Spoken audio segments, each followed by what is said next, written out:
ఈ వీడియోలో నేను చూపిస్తున్న సాలగ్రామం భద్రాచలంలో రాములవారి సన్నిధిలో ఉంది.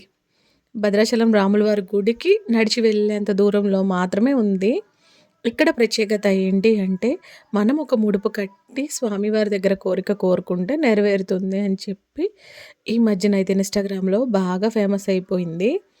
అయితే నిజానికి ఇక్కడ ముడుపు కడితే కోరిక నెరవేరుతుందా అంటే, ఫస్ట్ మన కోరిక ధర్మబద్ధంగా ఉండాలి. అప్పుడు మన కోరికైతే నెరవేరుతుందనమాట. నేను మా పెద్దోడికి కట్టాను, చిన్నోడికి కట్టాను. నా పిల్లలిద్దరి విషయంలో అయితే నా కోరిక నెరవేరిందనమాట. నా తర్వాత నన్ను చూసి కట్టిన వాళ్ళల్లో పాపం ఎవరికీ నెరవేరలేదనే చెప్తున్నారు.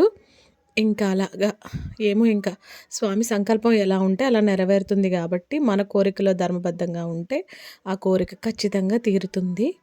ఇంకిక్కడ ప్రత్యేకత ఏంటి అంటే, మనకి అక్కడ కోరుకున్న కోరికను బట్టి ఇన్ని ప్రదక్షిణాలని చెప్పి చేసి, అక్కడ ముడుపనేది స్వామివారికి కట్టాలి.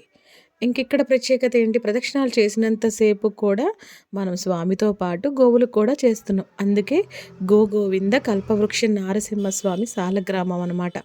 స్వామివారు చాలా ప్రత్యేకంగా ఉంటారు. ఇంకిక్కడైతే అమావాస్యకి ప్రతి దానికి కూడా పూజలైతే ఉంటూ ఉంటాయి. ఎవరికి వీలైనట్టుగా వాళ్ళు చేసుకోవచ్చనమాట. ఇంక స్వామిని చూస్తూ ఉంటే చాలా ప్రత్యేకంగా చాలా బావుంటారు. ఆ సాలగ్రామంలో కూడా ఉగ్రరూపం కనిపిస్తూ ఉంటుంది నరసింహస్వామిది. నిజంగా భద్రాచలం వెళ్తే ఖచ్చితంగా చూడవలసిన ప్లేస్.